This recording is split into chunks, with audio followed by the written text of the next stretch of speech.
Señoras y señores, muy buenas noches. Bienvenidos a La Silla Roja, este espacio dedicado al análisis, a la crítica y a la reflexión.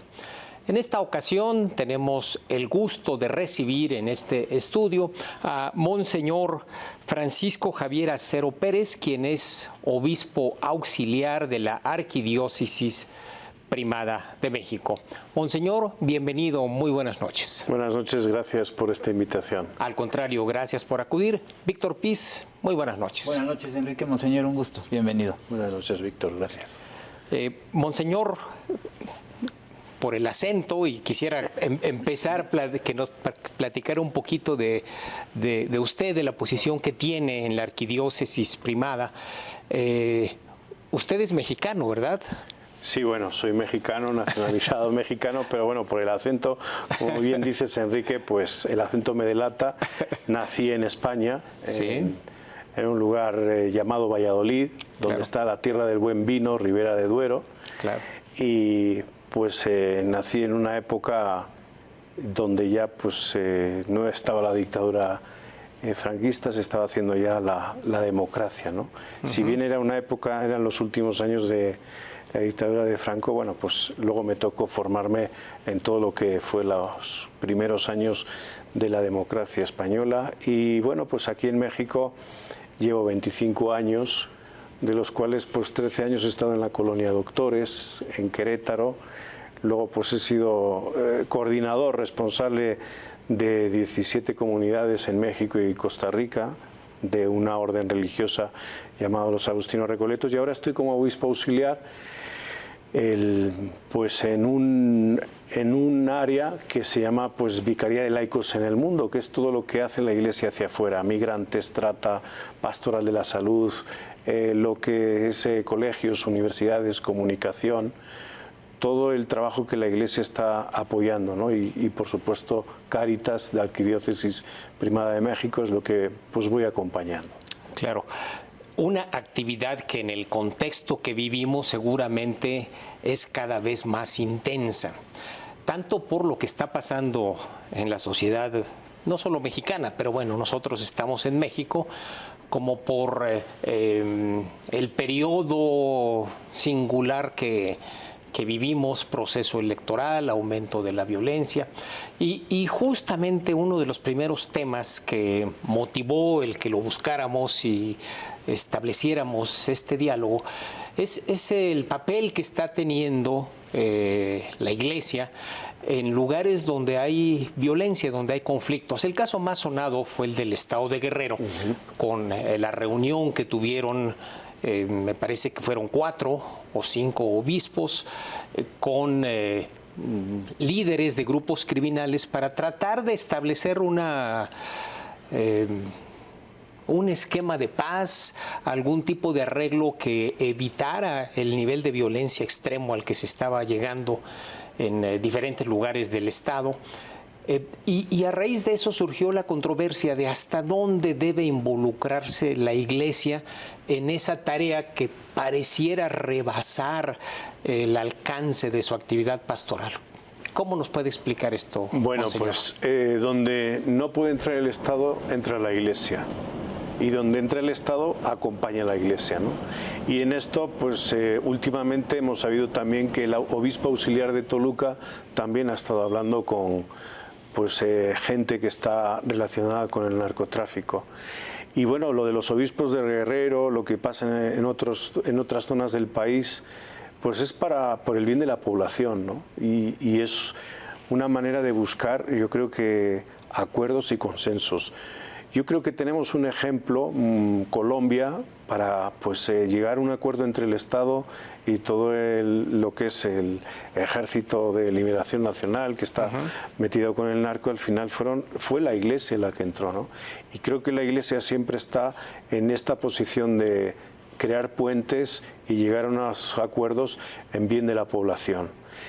Yo creo que a través del diálogo están los diálogos por la paz, los conversatorios por la paz, que la Conferencia Episcopal Mexicana, pues todos los obispos estamos animando a la gente a que participe, porque es a través de toda la población como podemos hacer esto, ¿no? Dialogar. Dialogamos con las personas, no con los actos morales que hacen, que sabemos que pues, son condenables, con las personas. Víctor. Sí, un poco con base en su experiencia y su conocimiento del tema, ¿cuál es el diagnóstico que hace de la situación en el país? ¿Cuáles son, digamos, los puntos o las zonas rojas justamente en donde la vida institucional está rota, en donde el gobierno ya perdió, bueno, fue rebasado, perdió el control de las instituciones y donde la Iglesia pues ve la urgencia de actuar? Si bien la punta del iceberg lo que vemos es las víctimas del narcotráfico, víctimas incluso que se están notando en este tiempo electoral, en donde hay en algunos pueblos que hay miedo para ser regidor, presidente municipal. Esa es la punta del iceberg, pero el tejido social, lo que está por debajo, es mucho más complejo, ¿no? Una economía en donde cada vez el pobre es más pobre y el rico es más rico, un sistema educativo en donde, pues, no lo digo yo, ni ustedes, ni los que nos ven, sino pues son las pruebas de evaluación, las pruebas PISA, en donde nos dicen que pues es muy bajo. Ya hay una emergencia educativa que llevamos diciendo desde la Conferencia Episcopal Mexicana desde el 2010, que hay que ver esto de la educación, porque desde la educación es la base de la sociedad. Y con la pandemia. Y con la pandemia se rompió, se quebró más, ¿no? Entonces la educación, la economía y bueno, pues un sistema de Estado pues que vemos que está polarizado, ¿no? Entonces la Iglesia lo que llama siempre es a la reconciliación, a la concordia nacional, desde lo que nos invita el Papa Francisco, ¿no?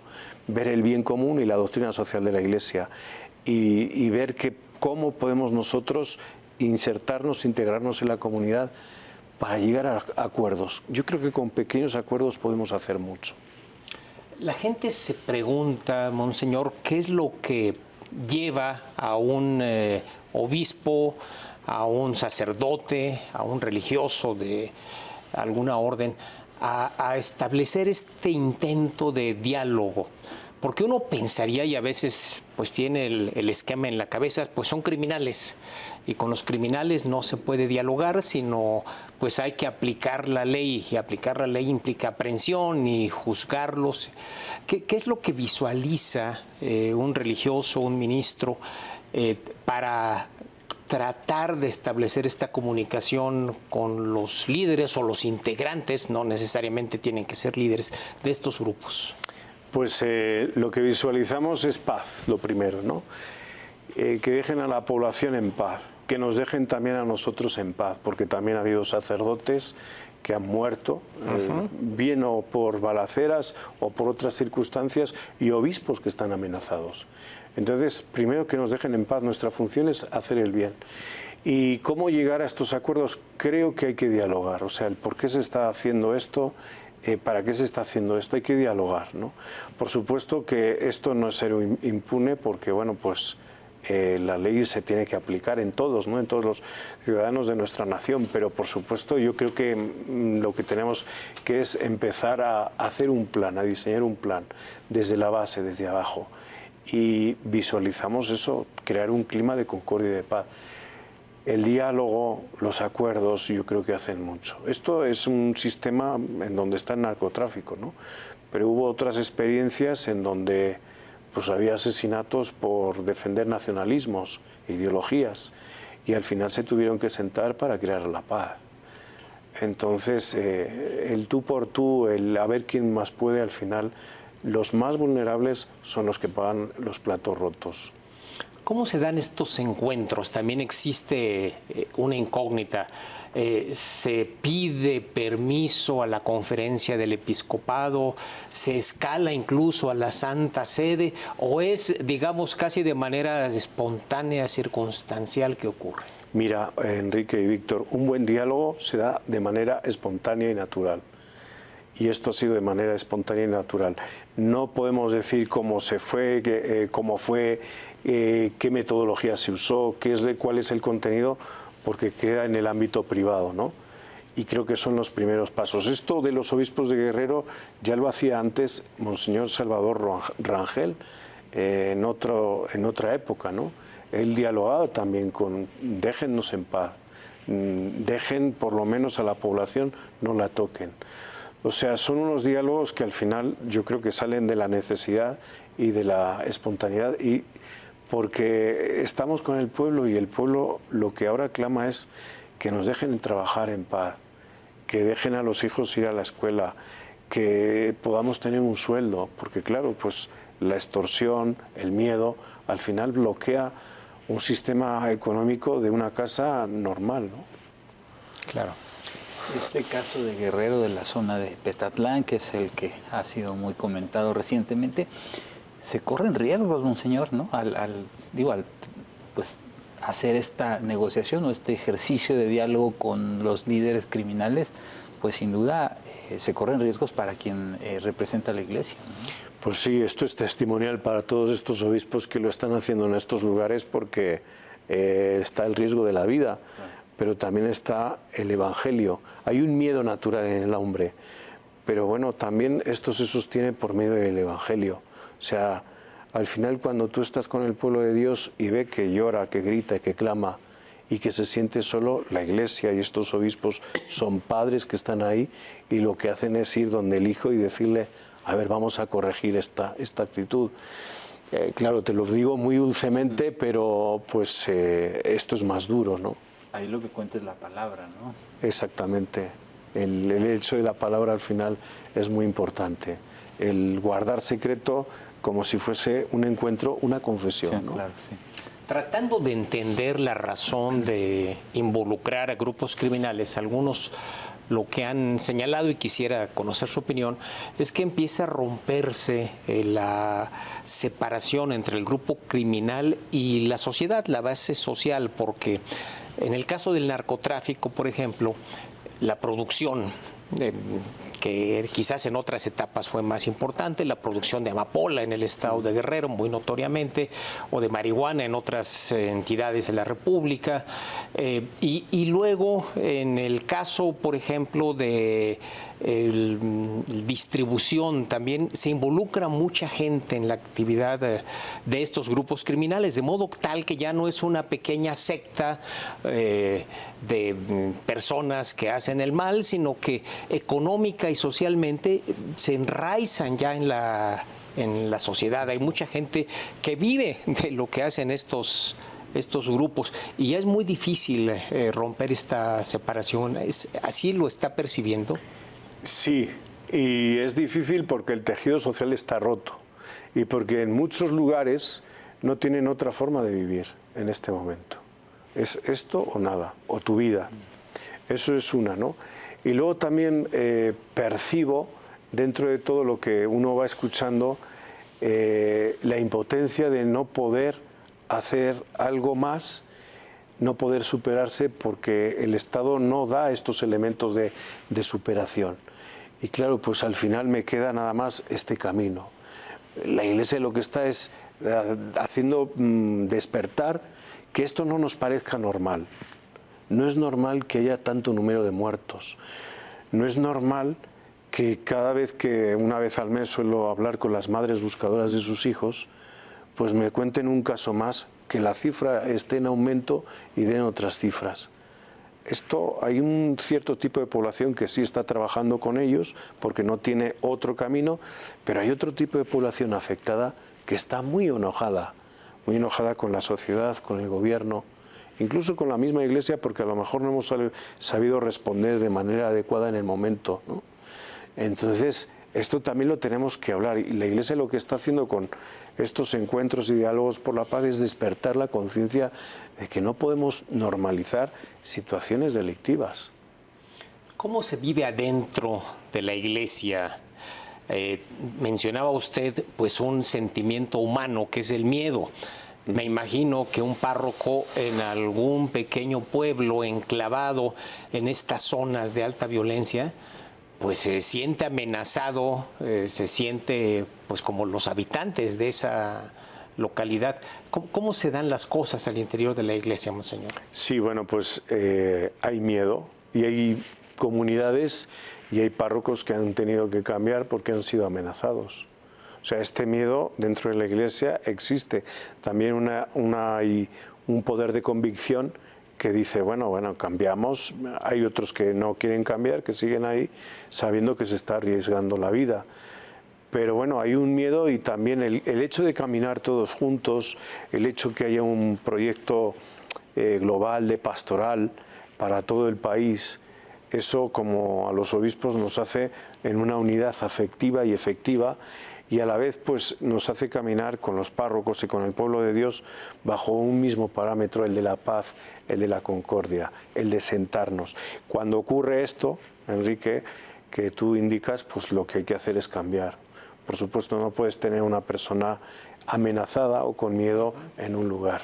Y hay poblaciones en donde pues no llega el párroco en este momento porque no le dejan pasar, ¿no? O el obispo. Hemos visto situaciones de algunos pastores en donde son amenazados, les han ponchado las llantas, son amenazados, incluso como que queriéndoles extorsionar. Y yo desde aquí pues hago un llamamiento a todos, ¿no? Que hagamos la paz, ¿no? Y la paz se hace sentándonos, dialogándonos y revisando un poco nuestras actitudes. Se hablaba incluso de el llamado derecho de piso ya en algunas zonas de la República para las iglesias. Es decir, los sacerdotes tendrían que pagar una cierta cantidad de dinero para poder seguir ofreciendo servicios religiosos. ¿Sí se tiene en estos casos? En estos casos a mí no me ha llegado, y yo no he escuchado por ahora el derecho de piso, ¿sí? Sí que he escuchado que han estado amenazados y que pues se les ha tenido que trasladar. Pero lo del derecho de piso por celebrar alguna Eucaristía en una parroquia, hasta ahora no, ¿sí? Todos sabemos que también, que yo creo que es una de las cosas por las que podemos entrar, pues son gente religiosa, ¿sí? Porque está psicológicamente ese sustrato religioso que hay en todo mexicano. Y bueno, pues está también ese minuto en donde puede decir esta persona, no lo estoy haciendo bien, ¿sí? Y ese minuto lo tenemos que conseguir. Ese minuto es un minuto pues que puede hacer mucho cambio y mucho bien a todo México, ¿no? Por parte de los que pues provocan las víctimas. Sí. Recordaba el caso de estos dos sacerdotes jesuitas, ¿no? Que fueron asesinados en Chihuahua.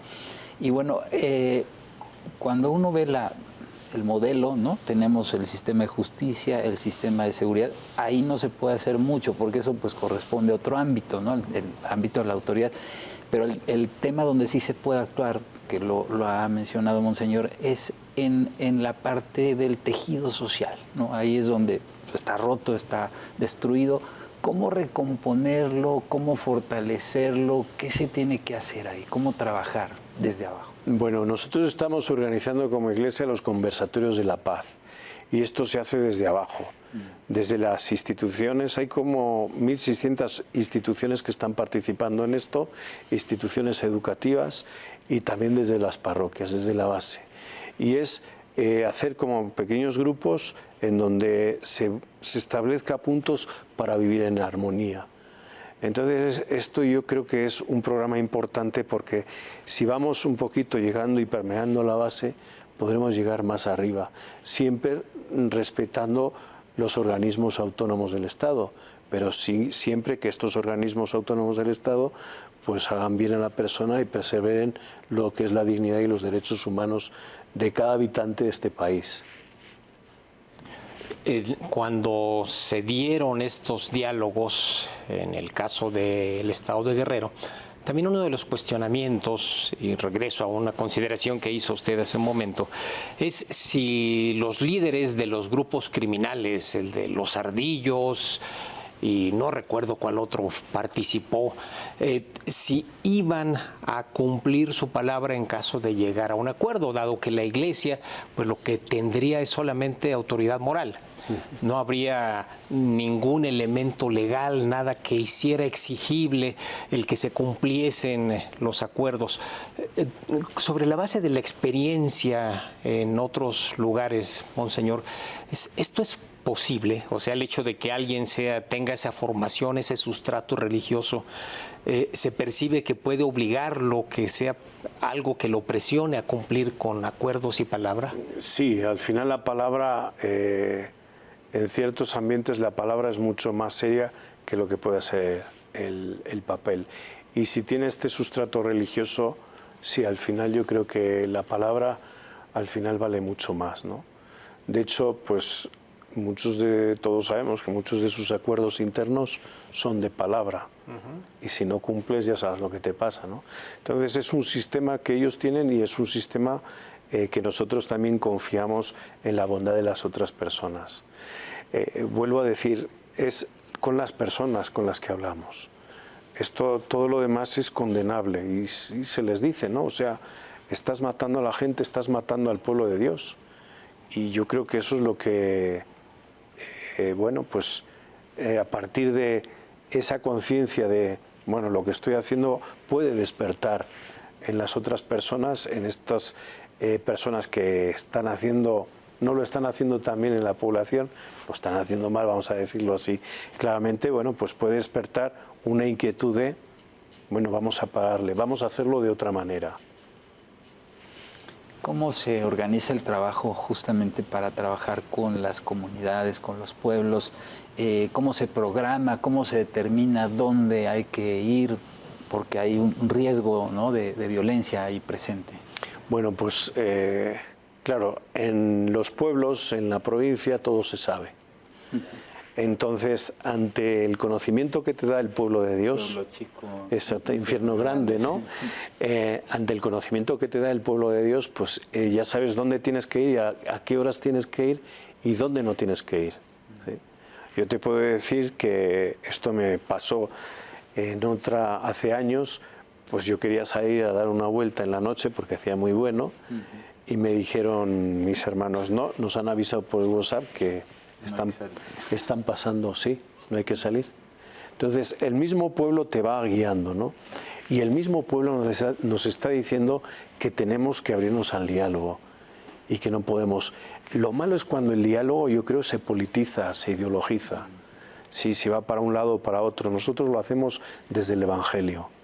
Y no queremos, o sea, que esto se politice. Igual nuestro servicio a los migrantes, el acompañamiento a los migrantes, el trabajo que se está haciendo con la trata, el trabajo que estamos haciendo escuchando a las madres buscadoras de sus hijos, esto es desde el Evangelio. Y lo que no queremos es que se ideologice para un lado o para otro. La Iglesia no es de conservadores y progresistas, de derechas o de izquierdas, la Iglesia es de Jesucristo. ¿Cómo se asumió, Monseñor, la crítica que se dio tras esta reunión o estas reuniones en el estado de Guerrero? Porque hubo, por un lado, quien reconoció ese esfuerzo ante la omisión de las instituciones públicas del Estado. Pues qué bien que haya una institución como la Iglesia, sus jerarcas, los obispos, tratando de generar este ambiente de paz. Pero al mismo tiempo hubo quien señaló, bueno, como decíamos hace algunos minutos, la Iglesia no debe meterse en ese ámbito, ese le corresponde a otras instituciones. ¿Cómo se asumió adentro esa crítica? Normal, o sea, ¿no? Bien, la Iglesia está siempre a la escucha y vamos aprendiendo de todo lo que dicen. Lo asumimos de una manera responsable, sabiendo que pues detrás de algunas críticas hay otros intereses que no son los del bien común, que nos dice la doctrina social de la Iglesia y a los que nos invita siempre el Papa Francisco. Lo asumimos de una manera responsable, escuchando a todas las fuerzas, pero siempre desde ese deseo de tener paz en el país. Adentro de la propia jerarquía eclesiástica, ¿no hubo divisiones, choque de opiniones respecto a esa tarea? Fíjate que yo, o sea, lo que voy percibiendo es que no hay una unidad afectiva dentro de la Iglesia, ¿no? Todo lo que puedan ocurrir por fuera o que puedan, al final son chismes, dimes y diretes, pero en el fondo hay una unidad afectiva y hay una solidaridad con aquellos obispos que están en zonas difíciles, porque ahí en las asambleas a puerta cerrada, en la Conferencia Episcopal Mexicana, lo escuchamos, lo dialogamos, les damos el espacio para que nos cuenten qué está pasando, ¿no? Y a la vez hay una fuerza de solidaridad entre las mismas diócesis. El mejor ejemplo es lo último que pasó en Acapulco, como todas las diócesis de México estamos ayudando a las iglesias de la diócesis de Acapulco y de Chilpancingo, Chilapa, Chilpancingo, ¿no? Toda esa zona, bueno, pues hay una solidaridad. Y como decía antes, hay un proyecto global que nos invitó el Papa el 2016 a realizarlo, y en ese proyecto global está la unidad, se transmite la unidad afectiva y efectiva, ¿no? Afectiva en las reuniones y efectiva en el trabajo. No solamente hay situaciones críticas en espacios rurales como el estado de Guerrero. A usted, monseñor, le tocó un periodo largo de la colonia Doctores en la Ciudad de México. Quienes vivimos aquí, pues sabemos que es una zona bastante complicada, esa zona de la Doctores, la Buenos Aires. ¿Cómo vivió su pastoral en esa etapa? Pues fíjate, Enrique, que en esos años a mí no me pasó nada y la población nos cuidaba, porque dialogábamos con ellos, porque les ayudábamos. Claro, nuestra misión está ahí porque sigue habiendo una comunidad en el Hospital General, el Hospital Infantil, el Centro Médico Nacional, pero también dentro de los enfermos de la colonia, ¿no? Me tocó ir a funerales a los predios de la Buenos Aires. Hay muy buena gente y hay gente de verdadero corazón. A mí me enseñaron a ser humano. En la Doctores y en los hospitales me enseñaron a ser humano. Y sabemos que hay alto índice delictivo y los mismos vecinos saben dónde, cómo y cuándo, ¿no? Incluso que se acerquen a la iglesia. La iglesia es de todos, ¿sí? Y tiene que estar la puerta abierta. Y creo que si estas jóvenes cayeron en el narcomenudeo o las familias cayeron en otro tipo de actos delictivos, es porque no les hicimos caso. Hay un veneno en nuestra sociedad que se llama indiferencia. Y cuando esto nos parece normal, ahí tenemos que ver qué nos está pasando. Cuando disfrazamos las cifras y nos creemos y no vemos y escuchamos la realidad y no pisamos suelo, tenemos que ver qué nos está pasando, ¿no? Y escuchar al pueblo de Dios, escuchar también el llanto de las mujeres que tienen que ir con un pico y una pala y cavar a ver si en una fosa clandestina están los huesos de sus hijos. Esto es algo cruel y esto sucede y no podemos quedarnos indiferentes, ¿sí?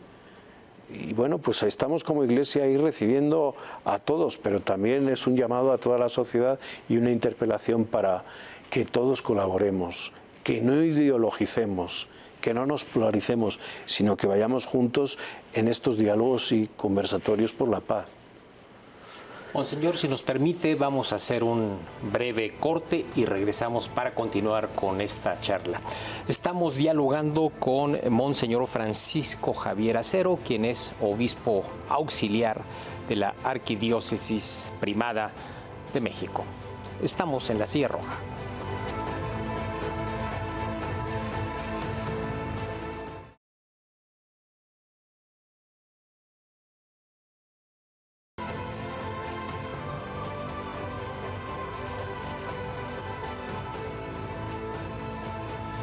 Continuamos en esta conversación con Monseñor Francisco Javier Acero, obispo auxiliar de la Arquidiócesis de México. Monseñor, nos adelantaba otras actividades, no solamente el tema de la violencia, el narcotráfico, bueno, la violencia también presente allí, pero nos decía que usted tiene una reunión mensual con las madres buscadoras. ¿Qué experiencia le dejan estos encuentros? Son unos encuentros en donde, bueno, pues lo primero, la presencia de Dios está ahí y en donde hay mucha, lo humano, pues contención emocional ante una mamá. Ustedes que son padres de familia, pues imagínense lo que es estar desaparecido su hijo y que tengan que buscarlo en una fosa clandestina. Yo esto se lo estoy comentando a ustedes y a la audiencia en unos segundos, pero la historia es de años, ¿no? Entonces, bueno, pues ahí estamos una vez al mes escuchando a estas mamás muy enojadas en un mes, no me acuerdo ahora cuándo, sí me acuerdo la situación porque recibió el presidente de la Nación, a la presidenta de las Madres de Mayo, ¿sí? Esta organización argentina que pues también estaba en busca de sus hijos y bueno, están reconocidas. Y él las recibió y pues unos días después me tocó recibirlas a mí, pues tocaba pues este momento de escucha y pues estaban muy enojadas. Llevan 5 años pidiendo una cita y nadie les ha dado cita, ¿no? Y en algunos estados como que molestan y no quieren saber nada con ellas porque, bueno, pues el hecho de que vayan a un estado y pidan a la fiscalía un permiso para poder cavar en una fosa, en lo que creen que es un terreno baldío, pero hay fosa clandestina, esto al gobernador del estado o al gobierno del estado le quita puntos, ¿no? Le resta puntos. Entonces estamos igual ante un momento, un conflicto de imagen estatal que baja puntos y de una verdad que tienen unas madres que están ahí buscando. Hay como más de 100.000 desaparecidos durante una época larga. Esta, dicen ellas, no tengo el dato exacto, por eso no lo digo, en estos 5 años la cifra se ha multiplicado. Y bueno, ¿para dónde van estas víctimas? Bueno, pues ahí las entierran. Sabemos que también otros los matan y para tráfico de órganos, les extirpan su órgano para los... Y claro, pues no estoy hablando de gente adulta, estoy hablando de pues jóvenes de 15, 16 años, adolescentes. El otro día pues una mamá que vende en el centro muñecas de estas Lele de Querétaro, ¿no?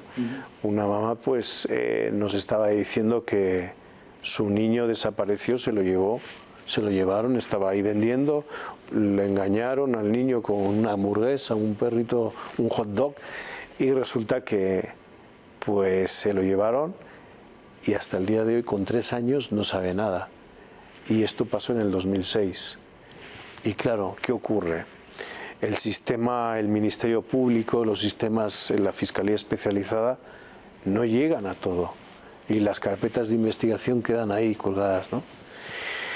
¿Qué estamos nosotros haciendo? Escuchando y viendo a ver posibles soluciones y sobre todo pues con ellas facilitándoles que puedan ir a los campos baldíos y que puedan descubrir allí huesos y que puedan ver cómo a través del sistema de ADN se puede descubrir dónde está su familiar.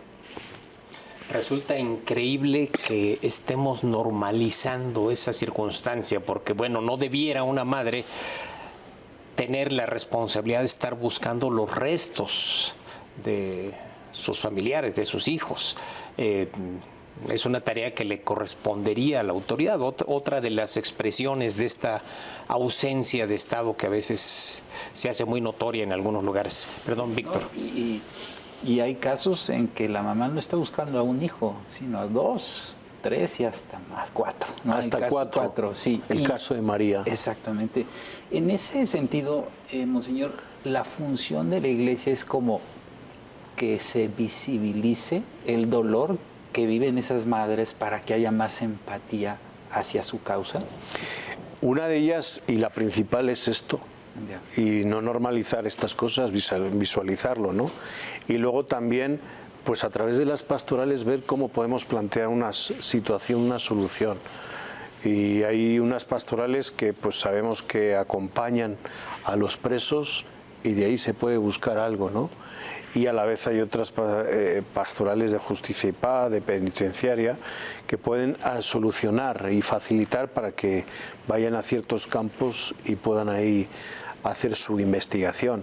Y también hay una pastoral que acompaña a los políticos, a magistrados, y desde ahí pues endurecer las leyes. Es decir, se trata de trabajar en red. Lo que el Papa Francisco dice, esto de la sinodalidad, ¿no? La sinodalidad es un caminar juntos, en el término tal como dice la palabra, lo que significa, traducida, caminar juntos. Y lo que tratamos es, con esta problemática, vamos a ver cómo podemos caminar y ayudar juntos para establecer, por lo menos en estas familias, un clima de paz. Es que esto ya es una situación de violencia, Víctor y Enrique, o sea, que sus madres, que estas mamás, que estos papás no tengan el acceso a dónde está, el derecho de acceso a dónde está su hijo, que no lo siga el Estado, que no las acoja quien representa al Estado, esto es una situación de violencia. Y estamos así por tantas pequeñas situaciones de violencia que vemos indiferentes o que no queremos ver. Otro hecho que nos refería Monseñor y que ha adquirido una dimensión gigantesca en México es la migración y la llegada de migrantes en cantidades de cientos de miles de migrantes. Antes eran de la propia patria, de los estados más pobres que iban a buscar a Estados Unidos un ingreso, pero cada vez es más de otros países a veces tan distantes como países africanos. ¿Cuál es la actividad que realiza la arquidiócesis en este terreno? En la arquidiócesis hemos creado una red con las casas albergue, en donde hay religiosos, hay sacerdotes diocesanos, incluso hay casas de asociaciones civiles.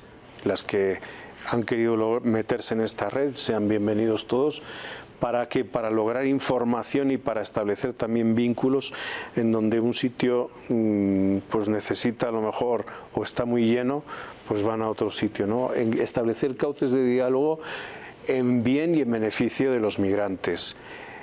Suelo visitar estas casas albergue y yo me he encontrado de todo, gente de Afganistán, gente de Egipto, sí, o sea, viene de todo. Lo más son de Venezuela. De Venezuela. Por la mayor parte de la población y de Venezuela, no digamos de, vamos a decir, gente de lugares de recursos humildes, sino están viniendo también gente con carrera universitaria, que no tiene de qué comer. Situación de migrantes, me siento con ellos, comparto con ellos pues, su historia. Hay un tramo que le dicen el tapón del Darién, ¿no? Sí. Y que es un lugar de difícil acceso. Bueno, ya lo que es el narco o las personas que trafican con migrantes han hecho un camino y han establecido unos caminos para lograr pasar en 7 días. Máximo son 7 días. Pero lo peor para ellos es pasar México. Y eso me entristece cuando lo oigo, porque nosotros siempre hemos sido un pueblo acogedor, hospitalario. Y que te diga gente latinoamericana que pues esto no está pasando, duele. En el sur pues hay una corrupción tremenda por parte de ciertas autoridades. Suben un poquito y está el narco también. Y suben un poquito más y ya está la propia vida arriesgando, o sea, arriesgándose. Aquí en la Ciudad de México pues los estamos atendiendo, pero con una sobrepoblación, ¿no? En lugares, yo creo que a diario estamos últimamente entre 2.000 y 3.000 personas a diario, que hay que darles de comer, que hay que proporcionarles agua, unos espacios abiertos, unos lugares de escucha, y el sistema pues al final lo que hace es tener las casas albergue, pero casi son como reclusorios, porque al final lo que es conseguir una residencia o un permiso temporal para atravesar el país tiene un costo de 9.000 o 13.000 pesos. Y estamos hablando de familias de 4 o 5, ¿no? La Iglesia, lo que está haciendo la Arquidiócesis Primada de México es empezar a pensar en corredores humanitarios. Esto es un poco más complicado porque tiene que ver con lo civil, con los gobiernos, pero estamos ahí empezando a pensar todo esto. Sí, es lamentable, ¿no?, que este periplo migrante, ¿no?, para cruzar el país sea más complicado que el Darién, ¿no?, que lleva días. El principal reto, diríamos, o el principal problema en torno a la migración es los derechos humanos de los migrantes, la violación que sufren todo el tiempo. Sí, ese es el primer, y la violación a los derechos humanos y por supuesto la corrupción, ¿no?, que se vive, el tener que pagar a ciertas personas, desde un taxista a una persona con autoridad competente, y pagarles por debajo para que les dejen en paz. Y luego, bueno, pues también el hecho de acallar, ¿no?, esta realidad migratoria, no solamente por parte de los medios, sino por parte de los gobiernos. Este es un problema regional y creo que los organismos internacionales tienen que hacer algo. En estas reuniones de que está haciendo la Arquidiócesis de México y que les voy acompañando están invitados y suelen venir organismos internacionales como ACNUR, como UNICEF, porque está el problema de los menores no acompañados también, que lo problematiza mucho más. Pero esto no es que vengan ellos a la reunión, es que yo creo que los gobiernos se tienen que sentar, ¿no? Está la OEA que tiene que hacer algo, no es simplemente para salir en la foto. Esto lo decía ya San Juan Pablo II en una de sus encíclicas en Centesimus Annus y lo vuelve a decir y a repetir el Papa Francisco, ¿no? Los organismos internacionales, ante las nuevas estructuras que existen mundialmente y la nueva geopolítica, se tienen que renovar y tienen que atender los verdaderos problemas. Y lamentablemente creo que estamos en un punto no de arranque, porque esto ya tiene tiempo, pero se puede agravar todavía más en las campañas electorales en Estados Unidos. Ahora el señor Trump, que se perfila como probable ganador, está amenazando con hacer la mayor deportación de la historia de Estados Unidos, lo cual implicaría que no solamente tuviéramos la presión migratoria, sino de gente que la regresan de manera forzada.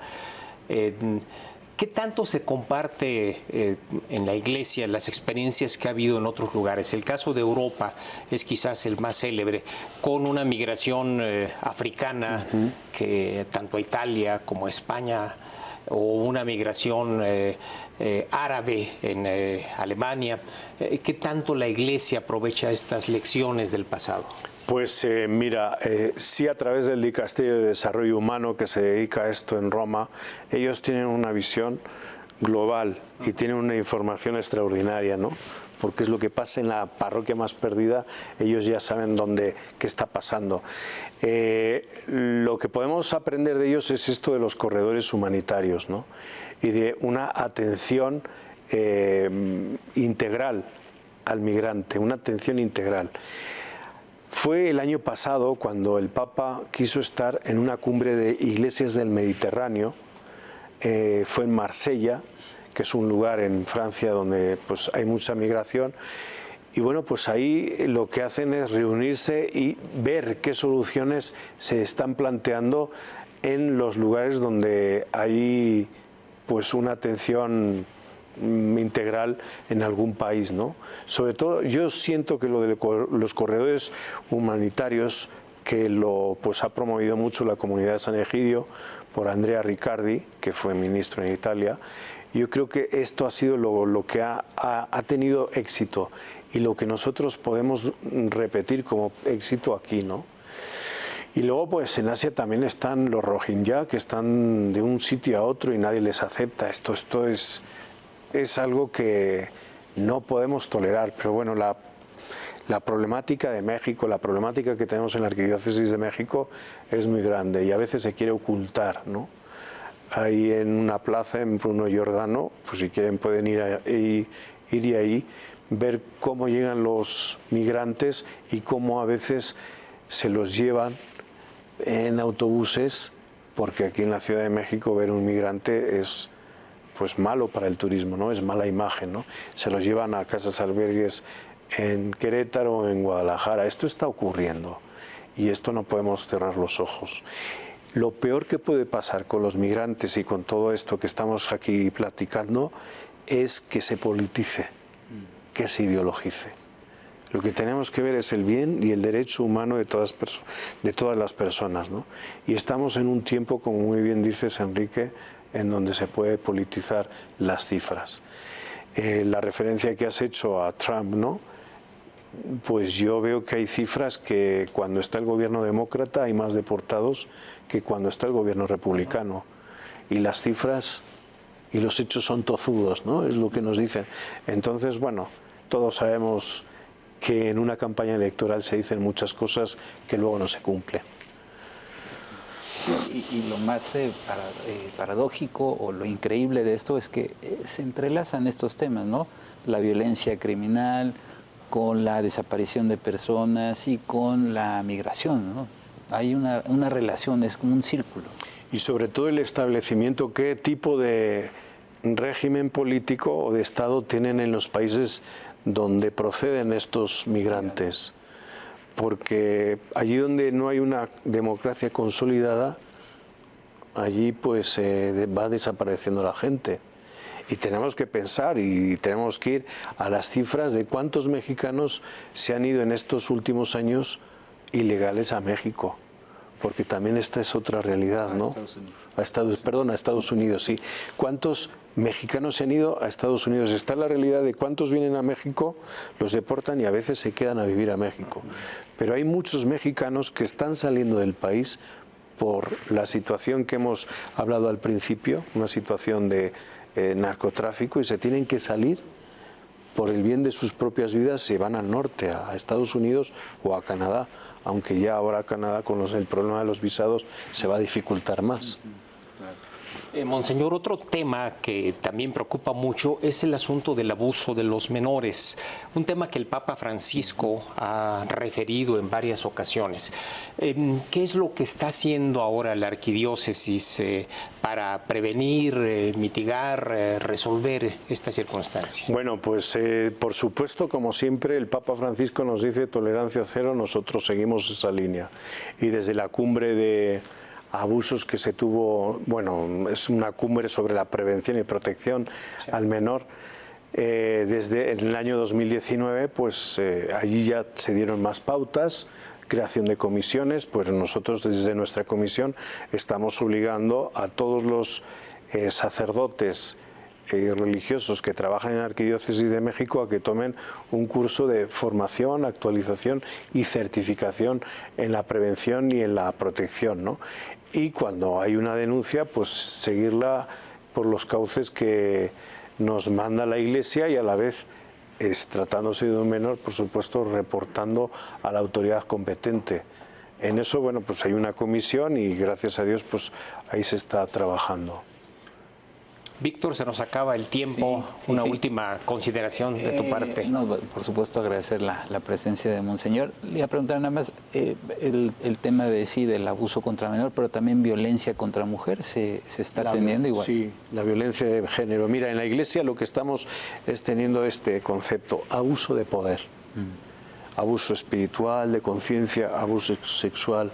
Entonces esto es mucho más amplio, ¿no? Y la violencia de género que se ejerce en la Iglesia, pero todo esto sin quitarle la importancia que tiene dentro de la Iglesia y lo condenable que es, pero ¿dónde se genera todo?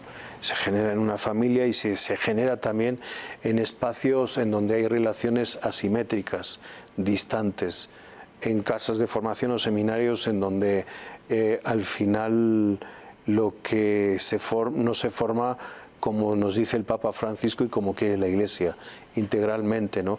No solamente en lo disciplinar, sino también en lo afectivo, sexual y relacional. Gracias. En este tiempo de polarización y de violencia, ¿qué reflexión nos podría dejar como última consideración, Monseñor, para quienes nos ven? Que no nos dejemos llevar por las ideas, que nos dejemos llevar más bien por el corazón, por las relaciones, tantos años que pues llevamos juntos, ¿no? Y es momento de construir una nación, este es el momento de construir una nación desde la concordia, dejando a un lado las ideas. Las ideas siempre nos van a diferenciar. Lo que nos une es el amor al país y en el país el amor a cada persona. Ojalá lo escucharan en todos los ámbitos de la política y de la sociedad, porque estos tiempos electorales son justamente y con cada vez más frecuencia tiempo de polarización, donde visiones, creencias generan estos choques expresados a veces hasta en la intimidad de los hogares, familias que se dividen y desde luego en lo que vemos en redes sociales, en las calles, etcétera. Pues, Monseñor Acero, gracias por acompañarnos esta noche, por compartir las reflexiones y su visión con nuestra audiencia. Gracias a ustedes por su invitación y aquí estamos haciendo puente, construyendo un México mejor. Gracias, Víctor. Gracias, buenas noches. Y sobre todo, gracias a usted por su atención esta noche. Hasta la próxima aquí en La Silla Roja. Muy buenas noches.